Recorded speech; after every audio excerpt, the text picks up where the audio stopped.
de tu conexión matinal. Claro que sí, y es un gusto tenerlo nuevamente aquí con nosotros, nuestro psicólogo.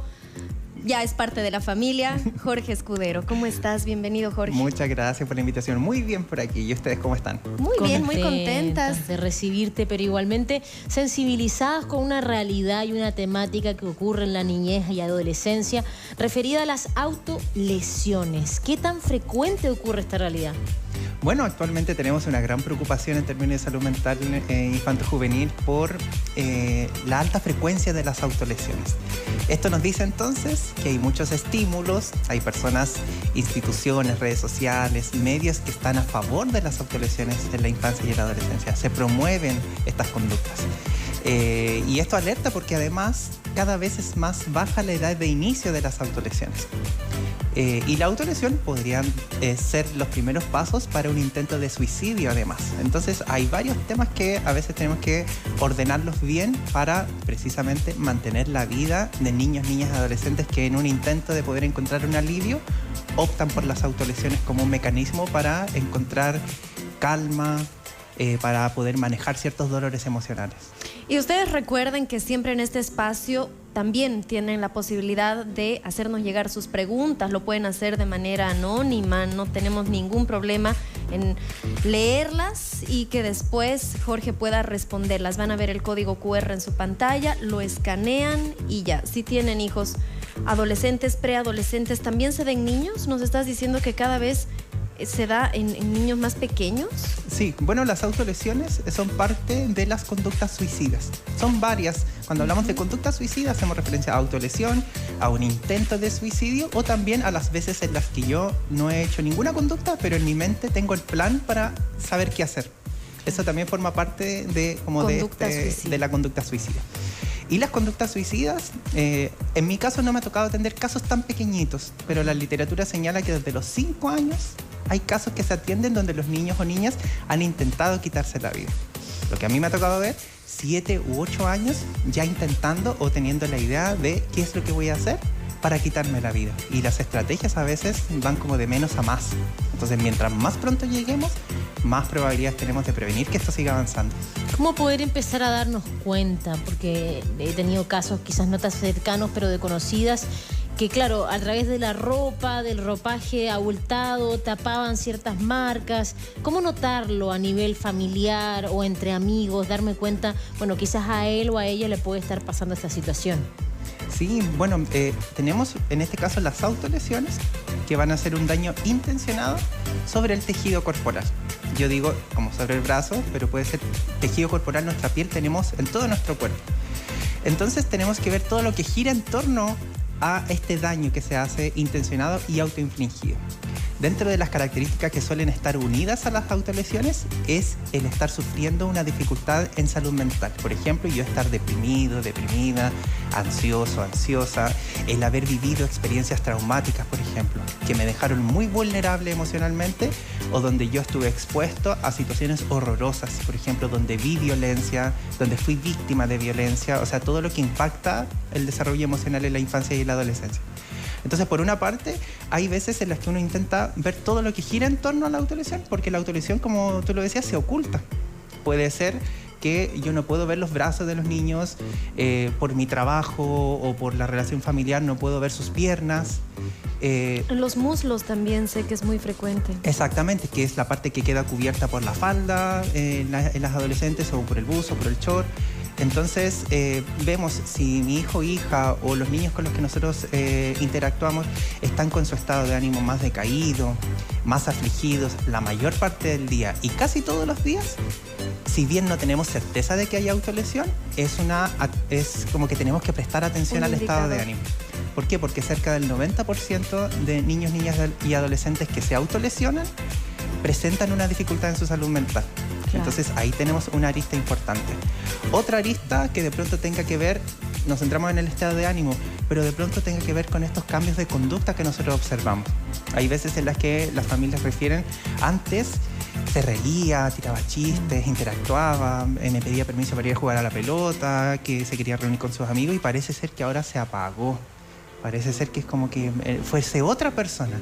Esto también tenemos que tenerlo en cuenta porque de pronto no estamos frente a una depresión, pero estamos como síntomas subclínicos que llamamos. Todavía no es una depresión, pero vamos caminando hacia allá si dejamos pasar un par de semanas o un par de días.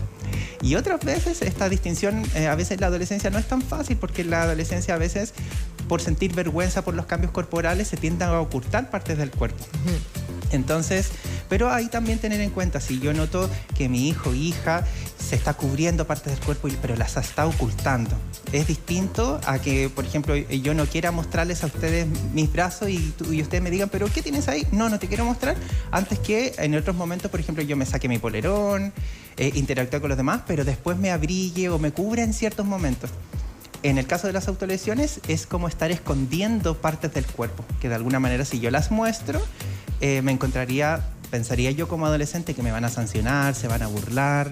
Entonces, esconder ciertas partes del cuerpo como con miedo, con vergüenza, puede ser una señal que nosotros podríamos tener en cuenta para saber si necesitamos comenzar a entregar ayuda inmediatamente o si necesitamos seguir supervisando lo que está pasando para entregar apoyo. Bueno, algo que tú nos comentabas detrás de cámaras es que no vamos a decir a la gente en este momento con qué se lesionan, porque muchos jóvenes pueden estar viendo también y de repente incluso sacan como ideas, pero sí me gustaría que nos digas cuáles son el tipo de lesiones más frecuentes que tú ves en tus consultas. Las más frecuentes, como dijimos, pueden darse por todo nuestro cuerpo, porque en el fondo este daño es para nuestra piel. Las más frecuentes, las que más conocemos, son los cortes. Le siguen los golpes, golpearse ciertas partes del cuerpo. Y otras formas son las quemaduras. Entonces ahí tenemos variedad, porque a veces pensamos autolesiones y decimos inmediatamente cortes en los brazos. No sé si uno al tiro trae a su mente eso, o en los muslos. Pero también pueden ser otras formas de autolesión. Entonces ahí tenemos las más frecuentes y que además cumplen este criterio de que en el fondo la persona que toma esta autolesión o la hace parte como sus conductas para sentirse mejor, lo hace por estar sobrepasado emocionalmente, porque está buscando ayuda. Es distinto, y esto para que no lo confundamos, a actos que son socialmente aceptados. Por ejemplo, hacerse tatuajes o los piercing. En ese caso no hacemos referencia a un sufrimiento emocional, pero sí hacemos referencia a que hay un daño que se hace, por ejemplo, en parte de la oreja o en cualquier parte del cuerpo. Eso no es una autolesión, porque es algo socialmente aceptado y porque estético, además es una persona que lo toma por algo estético, porque le gusta y porque no hay un sufrimiento emocional a la base, distinto a una autolesión. Jorge, tú nos comentabas que bueno, hay que estar sumamente atentos como sociedad ante este tipo de sintomatología o de condiciones de conducta, porque claro, la mayoría comienza así y luego puede tomar decisiones tan radicales como suicidarse. Y dentro de ese punto a mí me gustaría también compartir que existe un mito en la sociedad, que es el típico: si dice que se va a suicidar, no se va a suicidar. ¿Qué tan cierto es eso verdaderamente en la práctica? Sí, bueno, no es cierto. De los casos donde han habido situaciones de suicidio, cuando se estudian todos los suicidios que han habido, en 1 de cada 3 casos hubo un aviso de que yo lo iba a hacer. Y ese aviso a veces tiene que ver con que yo voy a reunir a mis amigos o a mi familia y les voy a contar y me voy a despedir. Otras veces, con la llegada de las redes sociales, este aviso viene por las redes sociales. Entonces, cuando se hacen estudios post-mortem, es decir, cuando ya la persona falleció por un suicidio, se comienza a estudiar su historia de vida. Y se comienza a ver que en su Facebook, en su Instagram, en su TikTok, ya había comenzado a dar avisos, ya se había empezado a despedir. Entonces, toda situación de alerta que nosotros veamos, ante toda situación de alerta que veamos, tenemos la invitación a hacernos cargo inmediatamente, sea yo familiar o no. Si yo atiendo un almacén y los escolares que viven cerca del almacén van a comprar y yo escucho, yo tengo el deber y la obligación de alertar esta situación con adultos que sean de confianza, cercanos. Porque toda vez que está en riesgo la vida de una persona, todos somos necesarios para proteger a ese niño, niña, adolescente.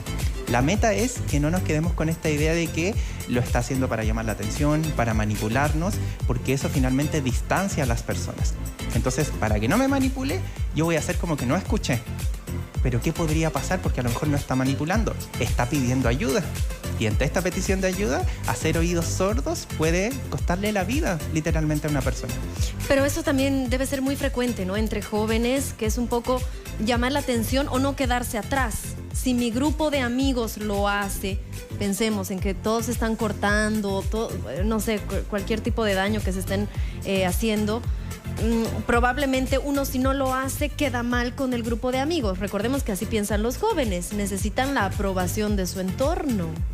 ¿Qué sucede en estos casos? Lo que pasa es que hay un efecto que se llama efecto contagio, donde es fácilmente, o sea, es muy probable que esta conducta se masifique, se difunda entre las personas. Sucede el efecto contagio, por ejemplo, cuando se suicida una persona conocida, un artista. Sus fans podrían también quitarse la vida.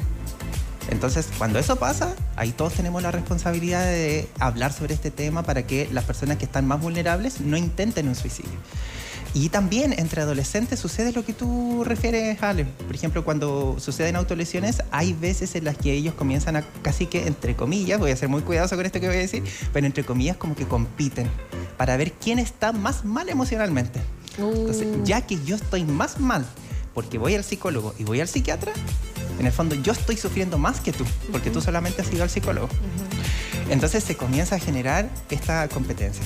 Competencia que hay veces, en este caso tiene que ver con el sufrimiento, pero otras veces tiene que ver, por ejemplo, con el físico, otras veces por las notas.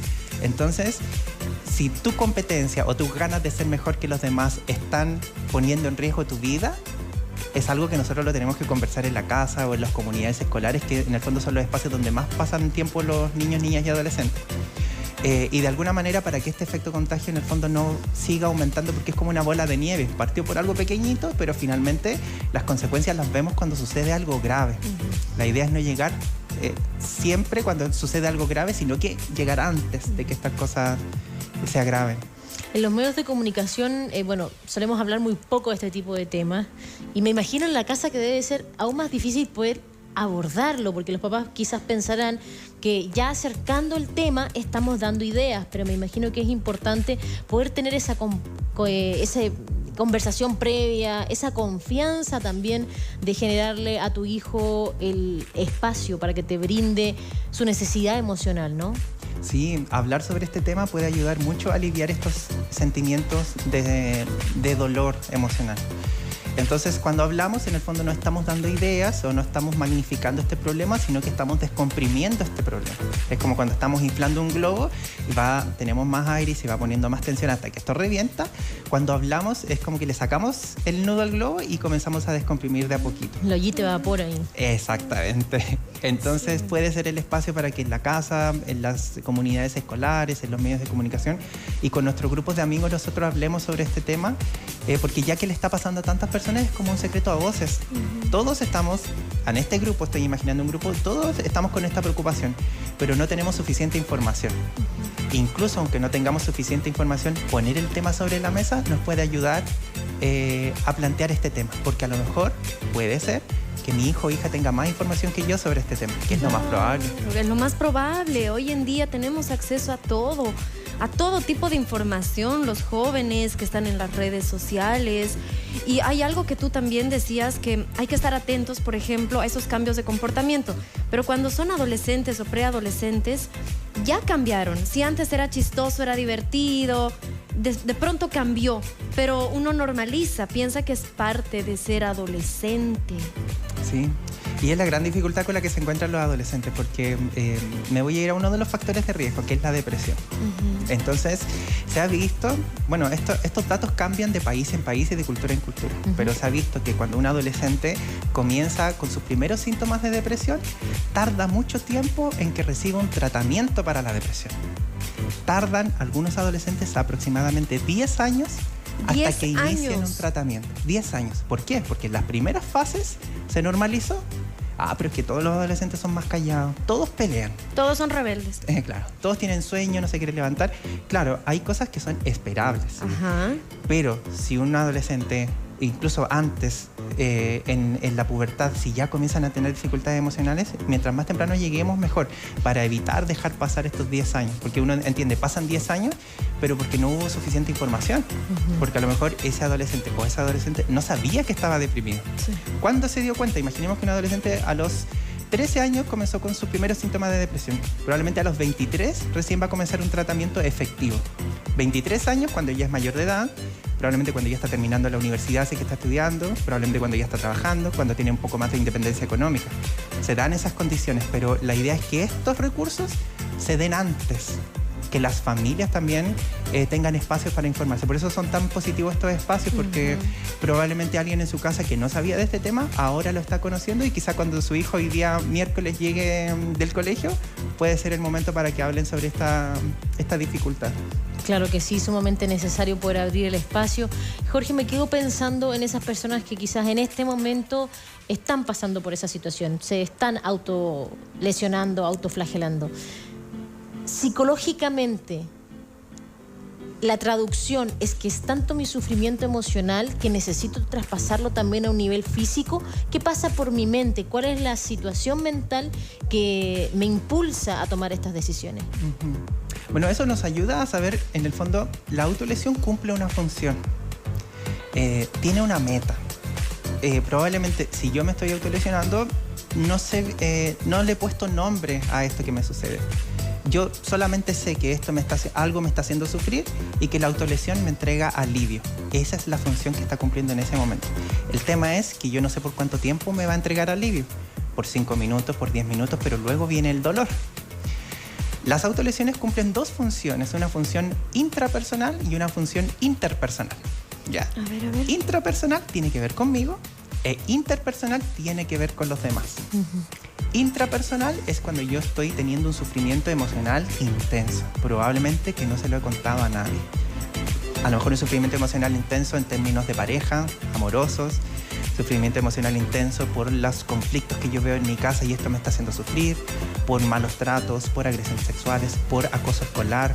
Lo que sucede en el colegio es uno de los principales factores de riesgo para la presentación de conductas autolesivas. Sufrimiento emocional intenso, es decir, yo con esto que he vivido, yo realmente ya no doy abasto. Y la autolesión me permite centrar mi atención en un dolor físico y por un momento dejo de lado este dolor emocional que no me deja descansar, no me deja sentirme bien. Cumplió su función la autolesión, el tema es lo que pasa después. Yo ya no tengo tanto control sobre lo que pasa después. Y una función interpersonal que tiene que ver con los demás, donde la autolesión es una forma de comunicar un malestar hacia los demás. Por ejemplo, si en mi familia las personas se violentan, si a mí me tratan mal, si yo estoy en un grupo de pares, de amigos que realmente no son tan amigos porque hablan mal de mí, porque me sacan de los grupos, porque me tratan mal, yo con la autolesión estoy comunicando que quiero que por favor estas cosas cambien. Probablemente el adolescente o la adolescente no le ha puesto nombre a estas funciones, pero cuando vemos en términos generales, si usted conoce de un caso de un adolescente o una adolescente que esté haciendo esto, intente ver qué me estará queriendo decir. ¿Cómo van las cosas en la casa? Hemos tenido discusiones frecuentes, hemos tenido cambios importantes en la familia y los hemos mantenido en secreto, donde parece ser que no ha pasado nada, pero todos están sufriendo por algo.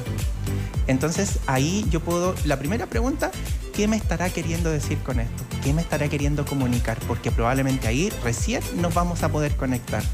Y yo conectar con tu sufrimiento te va a entregar un alivio, porque yo le voy a poner palabras a eso que te está pasando. Y probablemente le voy a poder decir a mi hijo, ¿sabes qué? Eso que a ti tanta pena te da, yo no te lo había dicho, pero a mí también me daba mucha pena. Así que hablemos sobre este tema.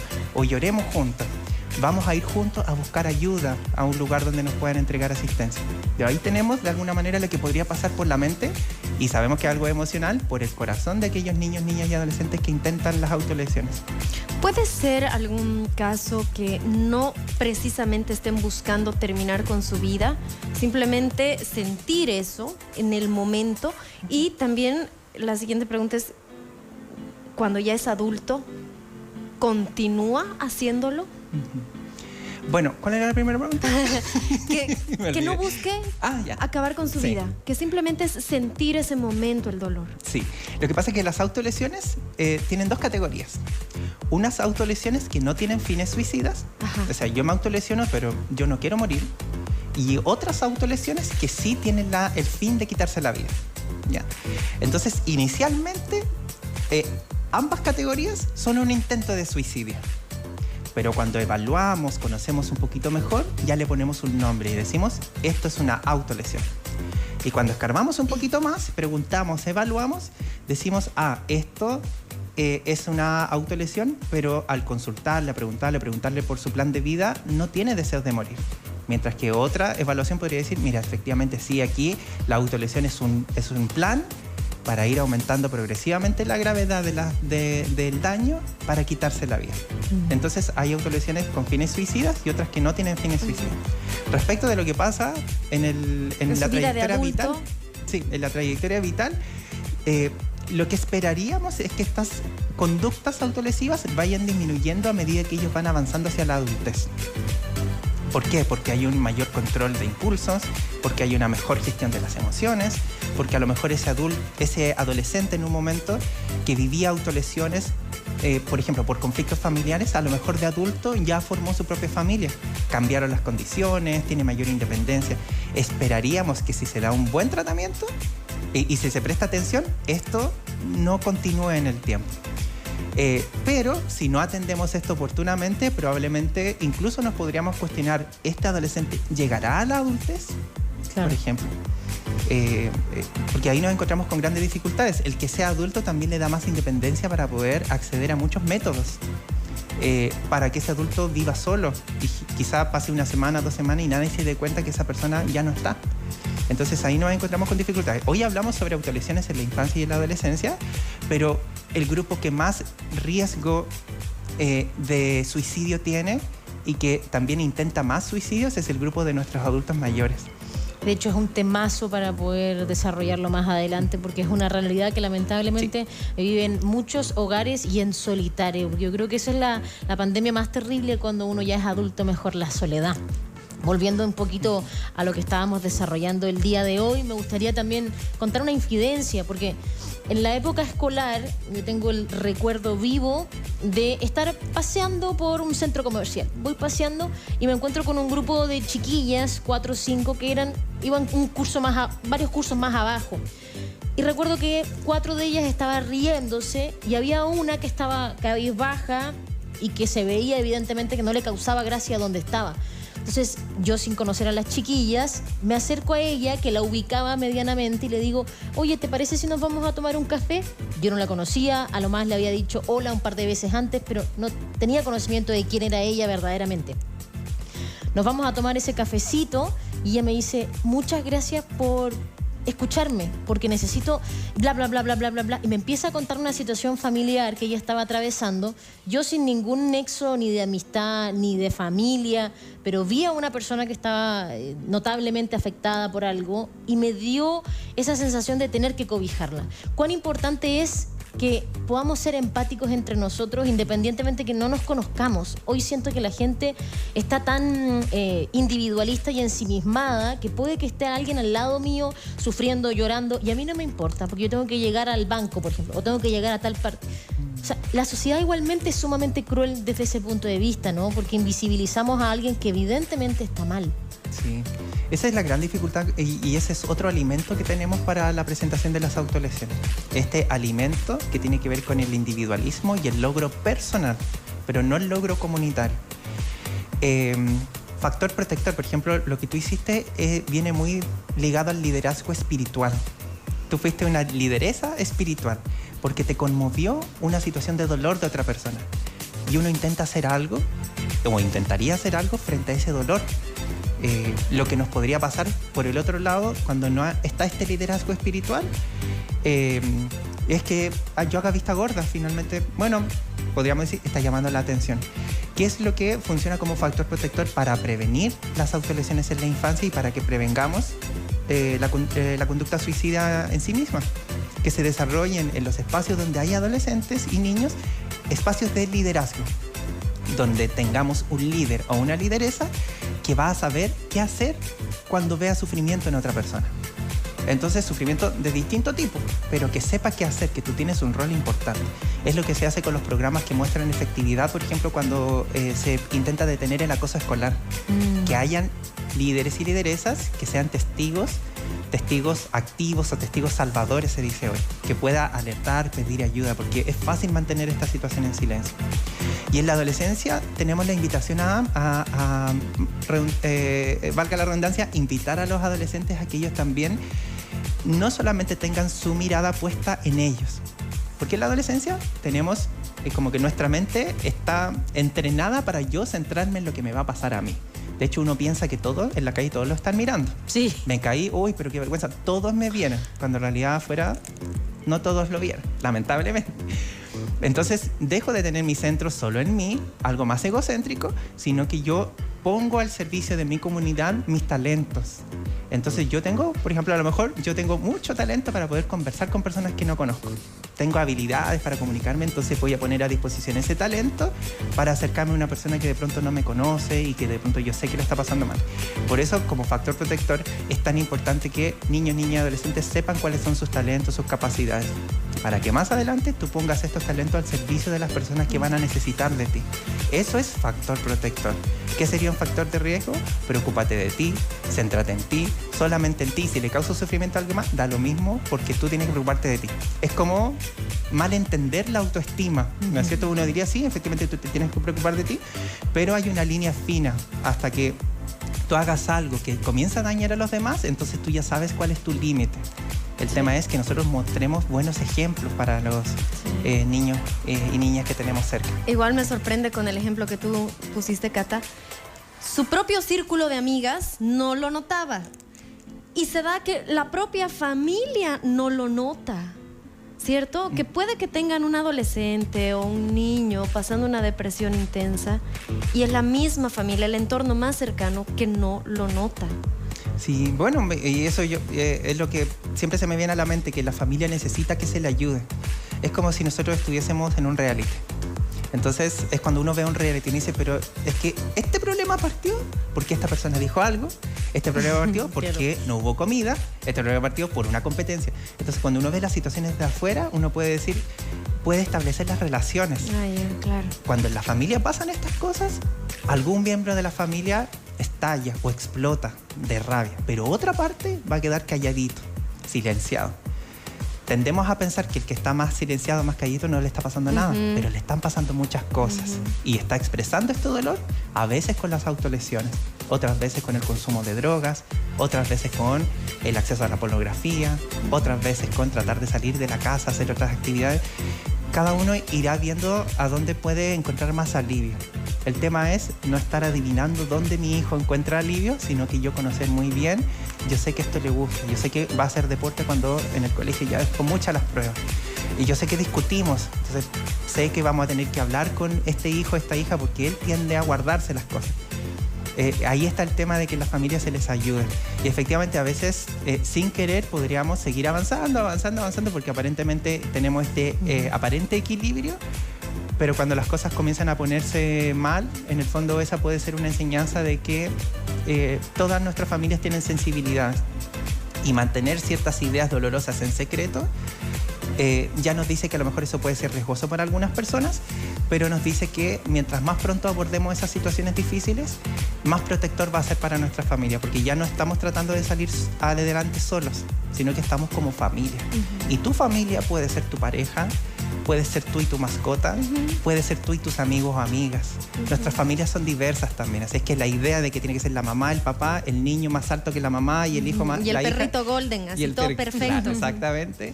No, nuestras familias son diversas, son distintas y no son perfectas además.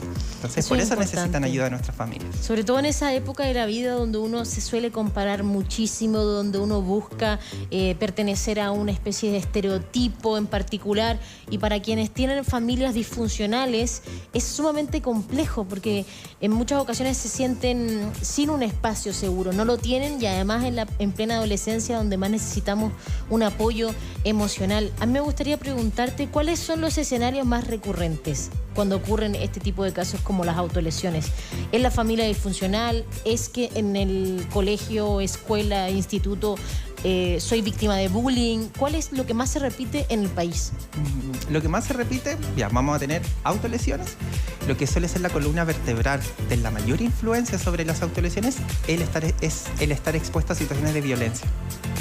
Situaciones de violencia tenemos en el colegio, lo que conocemos como el bullying o el acoso escolar. Si yo sé que en el colegio mi hijo o hija han habido situaciones de bullying o la queja con la que llegan los papás es que el colegio no ha actuado, no ha hecho algo, entonces yo tengo que hacerle seguimiento, tengo que ver si hay un cambio, pero yo tengo que ver si es que existen o no situaciones de bullying. Ahí tenemos una arista. Lo que pueda estar pasando en la casa, el maltrato infantil en sus distintas expresiones, es también uno de los nexos que mayormente nosotros encontramos con las conductas autolesivas. Maltrato infantil, maltrato físico, psicológico o agresiones sexuales, e incluimos ahí también la negligencia, el no atender a las necesidades físicas y emocionales que niños y niñas tienen. Tenemos esa otra arista. Y hay veces en las que nos encontramos, ¿por qué digo espacio educativo y familia? Porque son los ambientes donde mayormente ellos se mueven.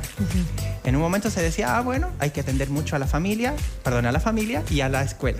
Pero hay un tercer ambiente que ejerce gran influencia y es el ambiente digital. Entonces, si yo a través de mis redes sociales estoy sufriendo ciberbullying o ciberacoso, donde me tratan mal, donde me desprecian, donde me amenazan, esa es otra de las variables que está muy relacionada con la presentación de estas conductas. Esto implica que tengamos, sobre todo quienes trabajamos con niños, niñas y adolescentes y las familias donde hay niños y niñas, que prestemos mucha atención a cómo van avanzando en estas tres áreas: familia, escuela y el uso de los medios digitales, que en el fondo la meta es hacer un uso informado de los medios digitales. Si tú no sabes cómo se usa esto, mejor no nos metamos todavía hasta que tengamos información o hasta que tú cumples la edad en la que es posible hacerlo. Porque es importante tener en cuenta eso, porque hay veces en las que los papás autorizan a que sus hijos tengan redes sociales y se inventan fechas.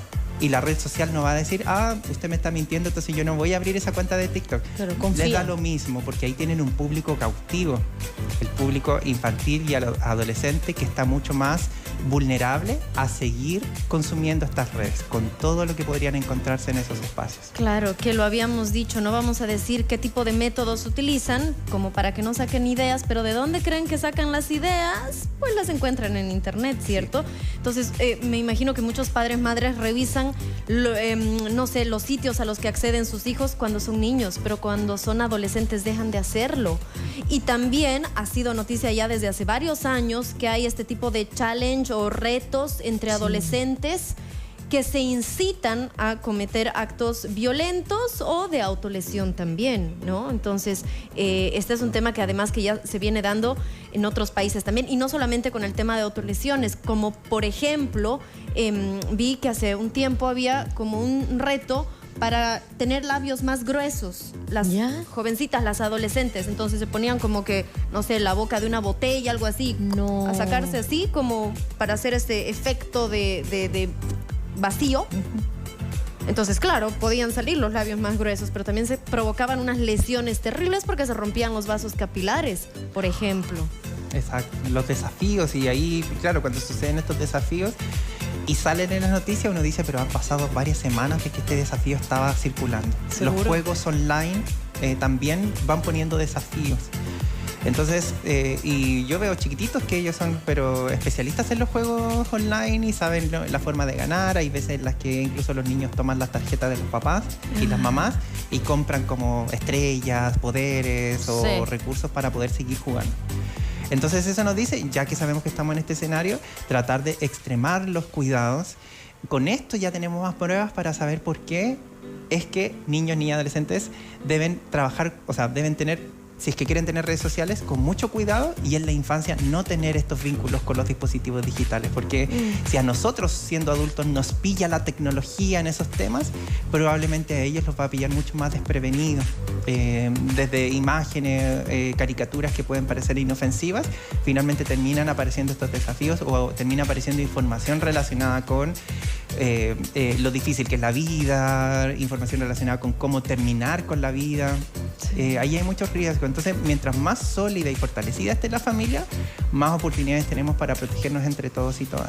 Y además es un ambiente muy hostil lo digital. O sea, yo he leído comentarios de personas a videos X, que puede ser una niñita, un niñito, mátate. O sea, literal, situaciones de odio tan explícito que evidentemente si yo no tengo el juicio o si yo no tengo la capacidad de decir, bueno, probablemente esta persona se está en un efecto espejo diciéndome algo que quizás a sí misma quiere comunicárselo, debo obviarlo. Uno cuando es niño o es adolescente no tiene esa capacidad de juicio.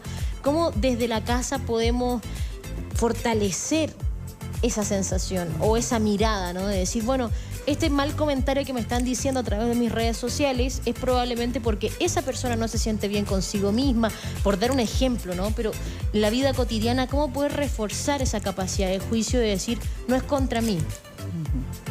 Sí, eso ha sido ampliamente estudiado. Todas las agresiones que niños, niñas y adolescentes reciben a través de las redes sociales, y las reciben con un instrumento que ellos tienen en su mochila o en su teléfono o en su bolsillo o en la mano, y lo están leyendo continuamente. La familia debe entregar un mensaje que es clave. Usted en la casa vea cómo lo dice, pero la meta es que usted entregue este mensaje. Las cosas negativas, duras y dolorosas que los demás te hayan dicho, esas cosas no son verdad. Lo que a mí me interesa y la verdad que yo tengo absoluta es tu palabra. Lo negativo, lo duro que hayan dicho los demás, puede ser que a mí, yo le diga, a mí eso no me importa. A mí me importa lo que tú sientes, lo que a ti te pasa. Los demás te desprecian por tu orientación sexual, por tu identidad sexual o tu identidad de género, dicen estas cosas de ti. A mí me interesa que tú te sientas feliz, que tú me cuentes, que tú confíes en mí.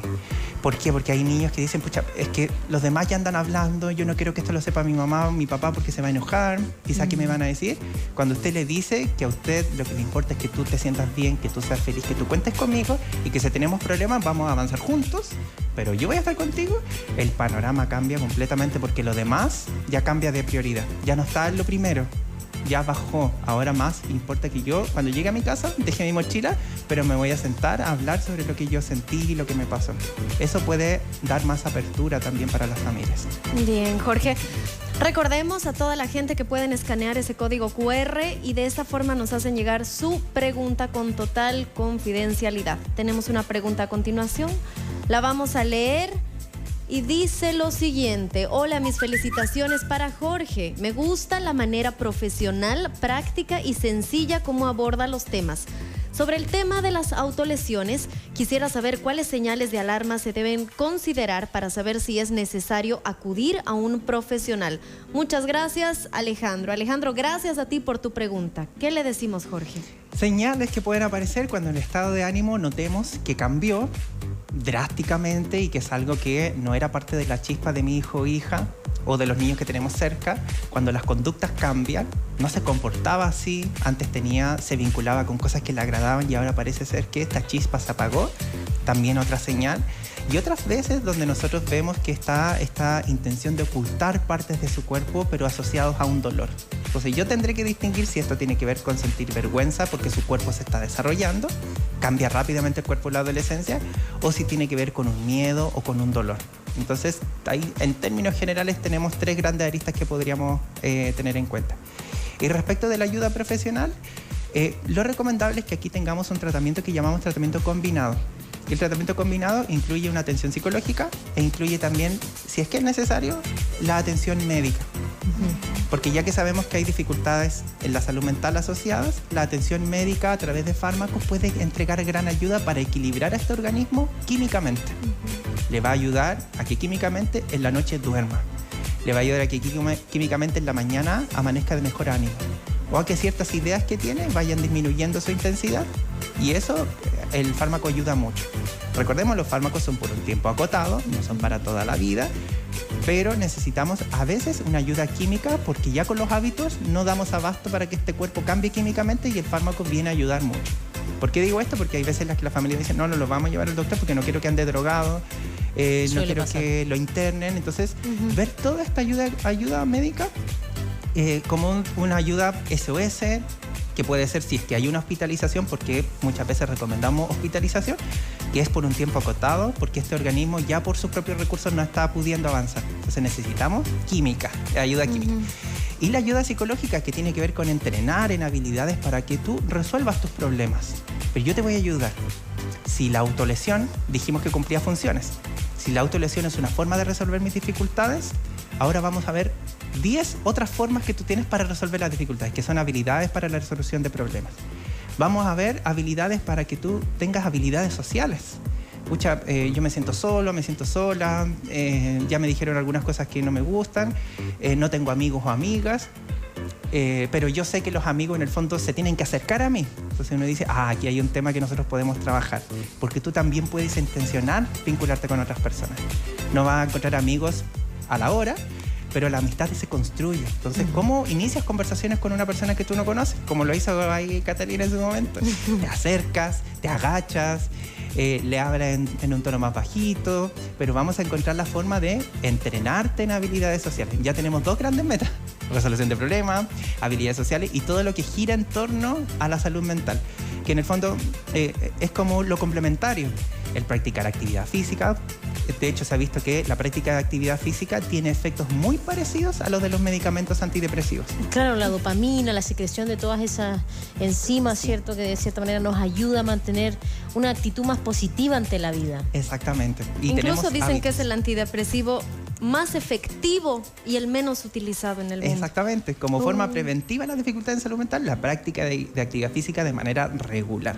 Entonces, claro, uno dice un fármaco que va a hacer efectos parecidos a los del ejercicio físico, pero el ejercicio físico a lo mejor para que tú tengas los mismos efectos del fármaco, no vamos a poder, porque tu organismo en este momento no está dando abasto ni siquiera para levantarse en la mañana. Sí. Si yo le exijo además antes de entrenar, es mucha la exigencia. Sí.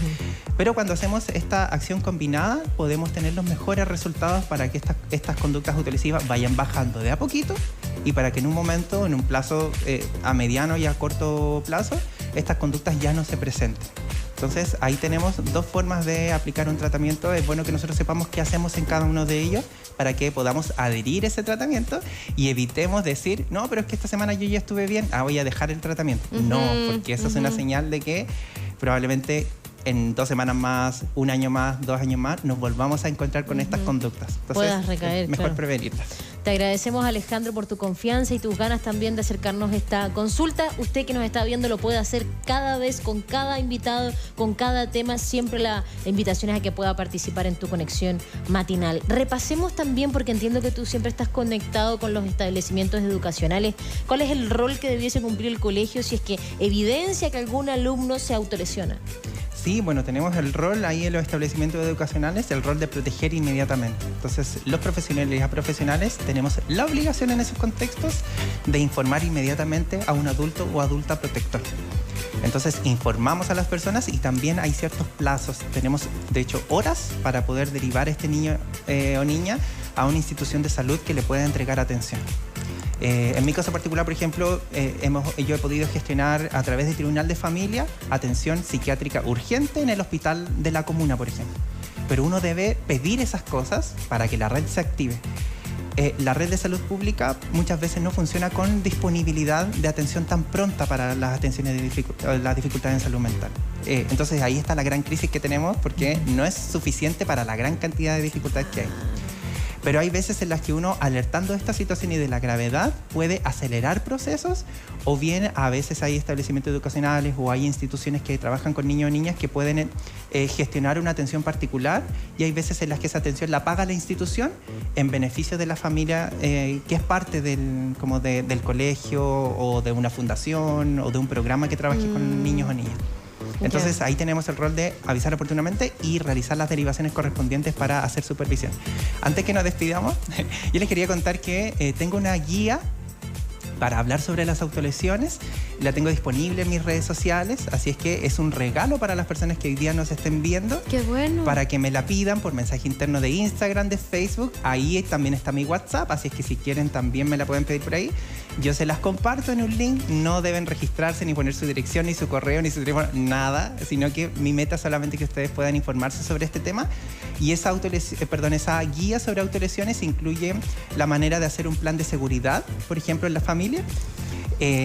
Las formas en las que pueden conversar sobre este tema en la familia y en la casa. Así es que pídanme esa guía y yo se las comparto, y es gratuita esta guía para las familias. ¡Qué bueno! ¡Qué bueno! Ahí estamos viendo entonces. Y también recuerden escribir psicólogo_en_casa. Esa es la cuenta de Instagram de nuestro psicólogo Jorge Escudero, donde van a poder encontrar esta guía que tú nos dices de forma gratuita y también conocer más acerca de los temas que tú abordas. Así es, hay varios temas sobre salud mental que los hemos visto aquí también en el matinal, así es que síganme en las redes sociales, para conocer más sobre este tema tan importante. Te agradecemos tu tiempo, tus ganas también de querer acompañarnos en este día miércoles, y como usted lo sabe, la cita todos los miércoles de 12 a 1 en la tarde la acompañamos con alguna temática relacionada a la salud mental. Hoy nos acompañó nuestro querido Jorge Escudero. Usted sígale en redes sociales y verdaderamente lo pasamos lindo en este capítulo ombliguito de la semana, Ale. Así es, Cata, y con temas muy interesantes. Gracias, Jorge, nuevamente. Con mucho gusto. Los esperamos mañana desde las 8 de la mañana. Tengan una linda tarde y, por supuesto, quédense en compañía de TVR. Esto fue Tu Conexión Matinal. Chao, chao. Hasta mañana. Y en mi soledad, cuando quiera yo salir a buscarte, cuando miras a la luna y no está, cuando lleguen los humanos a amarte, mira, dejaré la vida pasar, cuando tengas la intención de casarte, cuando sepas que ya no puedo más, besarás con esa obra de arte a ese loco que ya no puede más.